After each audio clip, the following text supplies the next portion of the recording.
স্বপ্নার রান্নাবান্নায় সবাইকে স্বাগতম।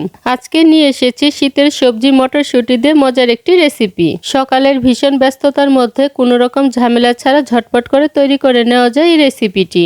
আবার হাতে যদি একদমই সময় না থাকে তাহলে এই রেসিপিটি একবার হলো ট্রাই করতে পারেন।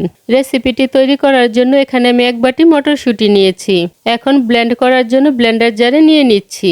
সাথে দিয়ে দিচ্ছি 2 টুকরো আদা, একটা কাঁচামরিচ, 1 মুঠো ধনেপাতা আর সামান্য পরিমাণ জল দিয়ে মিহি একটা পেস্ট বানিয়ে নিচ্ছি। পেস্ট বানিয়ে নেওয়া হয়ে গিয়েছে, এখন এটাকে আমি এভাবে রেখে দিচ্ছি। এবার বড় একটা বাটির মধ্যে নিয়ে নিচ্ছি 2 বাটি ময়দা, স্বাদ মতো লবণ, 1 চা চামচ চিনি আর 1 টেবিল চামচ সয়াবিন তেল দিয়ে খুব ভালো করে ময়ানটা দিয়ে নিচ্ছি। খুব ভালো করে ময়ানটা হয়ে গিয়েছে। এবার তৈরি করে রাখা পেস্টটা অল্প অল্প করে এর মধ্যে দিয়ে মিশিয়ে নিচ্ছি।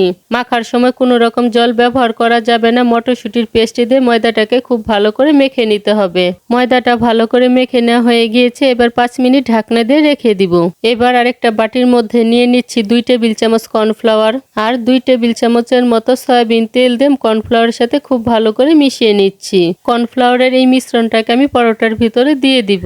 এতে করে পরোটাটা যেমন খাস্তে হবে আবার এটা অনেকক্ষণ নরম থাকবে।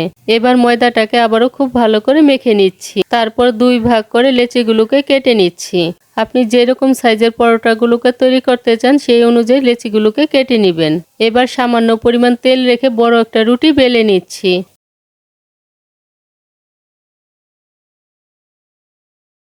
এখানে রুটিটাকে যে আপনাকে গোল করতে হবে তেমনটা কথা নয়। গোল না হলে কোনো সমস্যা নেই, কারণ এটাকে আমি আবারও ভাজ করব। রুটিটা আমার বড় করে বেলে নেওয়া হয়ে গিয়েছে। এবার তৈরি করে রাখা কর্নফ্লাওয়ারের মিশ্রণটা ভালো করে এর উপর মেখে নিচ্ছি। এবার ভিডিওতে দেখানো অনুযায়ী রুটিটাকে ভাজ করে নিচ্ছি। রুটিটাকে আবারও বেলে নিচ্ছি। ভাজার জন্য চুলায় প্যান বসিয়ে রেখেছি। এবার পরোটাটা এর উপর দিয়ে দিচ্ছি। প্রথমে আমি তেল ছাড়া পরোটাটা সেঁকে নিচ্ছি। 2 পাশই যখন ভাজা হয়ে যাবে তারপর 1 চা চামচ তেল দিয়ে দিচ্ছি। এভাবে করে নিলে পরোটা ভাজতে আপনাকে খুব বেশি তেল ব্যবহার করতে হবে না, কারণ ময়ানের সময় কিছুটা তেল দিয়েছি। কর্নফ্লাওয়ারের মিশ্রণটাই তেল ছিল, আবার বেলার সময় কিছুটা তেল আমি ব্যবহার করেছি। পরোটাটা আমার ভাজা হয়ে গিয়েছে। এবার আমি তুলে নিচ্ছি আর বাকি পরোটাগুলো একই রকম ভাবে ভেজে নিচ্ছি।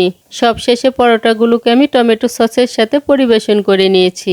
সব সময় তো পুর বানিয়ে পরোটা তৈরি করে থাকি, একবার না হয় এভাবে ট্রাই করে দেখলেন কেমন হয়। পুর তৈরি করার ঝামেলা ছাড়া মটরশুঁটির এই রেসিপিটি যদি ভালো লেগে থাকে তাহলে আমার চ্যানেলটিকে সাবস্ক্রাইব করে পাশে থাকা বেল আইকনে প্রেস করতে ভুলবেন না।